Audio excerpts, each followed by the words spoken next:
Halo, apa kabar? Saatnya Anda menyimak berita Sumatera Selatan bersama saya, Tia Anissa. Sejumlah berita menarik akan kami sajikan untuk Anda. Berikut 3 berita utama hari ini. 7 rumah warga di Prabu Mulih rusak akibat tanah bergerak. Jembatan Payaraman kondisinya rusak padahal baru setahun diperbaiki. Sejumlah kendaraan di Palembang mogok di jalan usai mengisi BBM Pertamax di salah satu SPBU.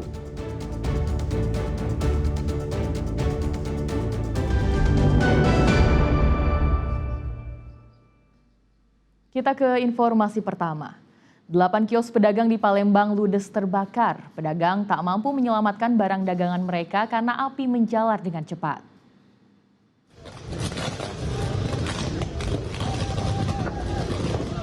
Pengendara yang hendak melintas di Jalan Talang Kerangga Ilir Barat 1 Palembang ragu-ragu ketika 8 kios terbakar. Pasalnya selain menimbulkan ledakan, kabel listrik di lokasi pun ikut terbakar. Api dengan mudah membesar karena bangunan kios terbuat dari kayu. Tak lama kemudian damkar datang mengerahkan 7 mobil untuk memadamkan api yang terus membesar. Setelah berjibaku selama 1 jam, api dapat dikendalikan. Belum diketahui penyebab pasti munculnya api, tapi dugaan sementara dari kebocoran tabung gas di salah satu kios saat sedang memasak. Itu dugaan awalnya penyebabnya apa, Pak? Perpihakkan mungkin dari gas karena ada proses memasak jadi. Ada ledakan juga tadi, Pak, ya? Ya terdengar itu mungkin dari tabung gas. Tabung gas yang terbakar ya? Ya. Untuk korban ada nggak, Pak? Sementara ini belum ada laporan, kemungkinan besar tidak ada. Untungnya api cepat padam sehingga tidak merembet ke permukiman warga yang berada di belakang kios. Muhammad Ardi melaporkan dari Palembang. 7 rumah warga di Prabu Mulih rusak akibat pergerakan tanah. Karena takut, sebagian warga memilih mengungsi ke tempat aman.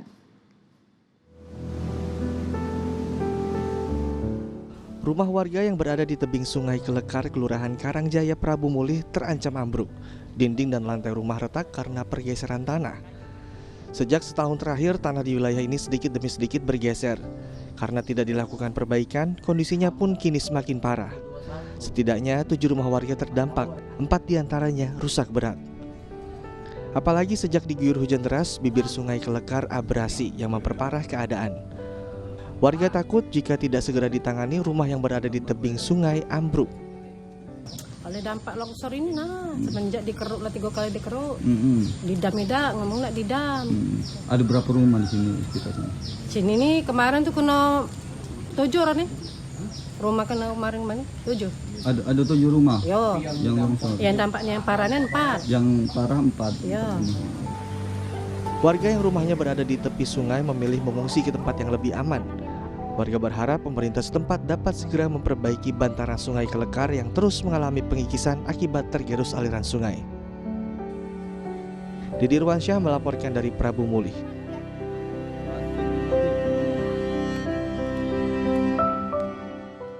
Diduga karena kerap dilintasi kendaraan bertonase besar, jembatan di Kecamatan Payaraman, Kabupaten Ogan Ilir rusak parah.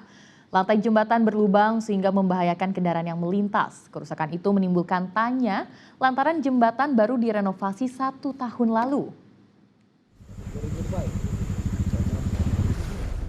Umurnya baru setahun, tetapi kondisi jembatan Payaraman Ogan Ilir sungguh memprihatinkan. Anda bisa lihat sendiri lubang-lubang di jembatan. Besi yang jadi struktur dasar jembatan nampak begitu nyata.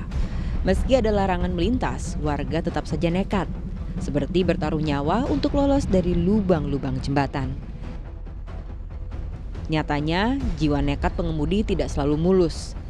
Terbukti di ujung jembatan, ada truk trailer pengangkut paku bumi yang nyangkut terporosok di lubang jembatan. Hal ini tentu memprihatinkan. Diduga, kerusakan jembatan terjadi karena kerap dilintasi kendaraan bertonase besar. Pernah dibenahi oleh provinsi, tapi jebol lagi. Sudah kita surati, kita tugaskan ke PU untuk menanggulangi secara cepat dulu. secara cepat dan menunggu koordinasi dari provinsi. Jadi sudah kita surati ke provinsi untuk ruas jembatan itu agar perekonomian aktivitas masyarakat tidak tertunda. Rencananya Dinas Pekerjaan Umum, Bina Marga dan Tata Ruang Provinsi Sumatera Selatan akan kembali membongkar jembatan. Nantinya akan dicek struktur lantai jembatan dan akan dibeton ulang oleh kontraktor lantaran baru setahun diperbaiki, kerusakannya begitu parah. Proses perbaikan diperkirakan memakan waktu 21 hari. Dedi Irwansyah melaporkan dari Ogan Ilir. Pemerintah memberikan relaksasi kredit usaha rakyat atau KUR bagi debitur terdampak bencana di Aceh, Sumatera Utara, dan Sumatera Barat. Kebijakan ini akan memberikan keringanan pembayaran utang bagi korban bencana hingga 3 tahun. Menteri Koordinator Bidang Perekonomian Airlangga Hartarto menyebut relaksasi KUR meliputi penundaan aksuran, perpanjangan tenor hingga potensi penghapusan kewajiban bagi debitur yang usahanya tidak dapat dilanjutkan. Relaksasi KUR akan diberlakukan dalam 2 fase. Fase pertama mulai Desember 2025 hingga Maret tahun depan, debitur tidak wajib membayar angsuran. Sedangkan pada fase kedua, bagi debitur yang usahanya tidak dapat dilanjutkan, pemerintah memberikan relaksasi tambahan hingga potensi penghapusan kewajiban. Debitur nanti tidak membayar angsuran dan penyalur tidak menerima angsuran dan juga tidak mengajukan klaim, dan penjamin atau asuransi tidak juga mengajukan klaim. Di fase kedua, relaksasi kewajiban debitur KUR existing, yaitu terkait dengan debitur yang usahanya sama sekali tidak dapat dilanjutkan, tentunya ada periode relaksasi dan juga potensi penghapusan. Sementara Otoritas Jasa Keuangan atau OJK memberlakukan kebijakan khusus bagi debitur di wilayah Sumatera yang terdampak bencana. Kredit debitur yang mendapatkan restrukturisasi akan tetap dinilai berstatus lancar. Kebijakan ini memudahkan mereka untuk kembali mengakses pembiayaan.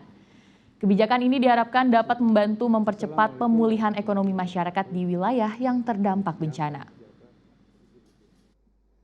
Status dari kredit yang diberikan restrukturisasi dianggap current atau lancar, sehingga kemudian bagi mereka bisa mengajukan permohonan kredit baru atau pembiayaan baru sesuai dengan kebutuhan. Selanjutnya, 3 adalah khusus yang terkait dengan kredit sampai sebesar 10 miliar diberikan penetapan lancarnya itu hanya 1 pilar saja ke depan. Presiden Prabowo Subianto menegaskan pemerintah tidak menetapkan status bencana nasional atas bencana di Sumatera. Menurutnya penanganan bencana berjalan terkendali dan negara mampu menangani situasi. Presiden Prabowo Subianto menyampaikan pertimbangan pemerintah dalam menentukan status penanganan bencana. Presiden menegaskan bencana yang terjadi saat ini meliputi 3 provinsi dari total 38 provinsi di Indonesia, sehingga situasi dinilai masih terkendali. Kemampuan negara dalam merespons cepat dan masif menjadi alasan utama tidak diperlukannya penetapan status bencana nasional. Kepala negara ingin kirim bantuan, saya bilang terima kasih. Concern Anda, kami mampu. Indonesia mampu mengatasi ini. Ya. Ada yang teriak-teriak ingin ini dinyatakan bencana nasional. Kita sudah kerahkan ini 3 provinsi dari 38 provinsi. Jadi situasi terkendali, saya monitor terus.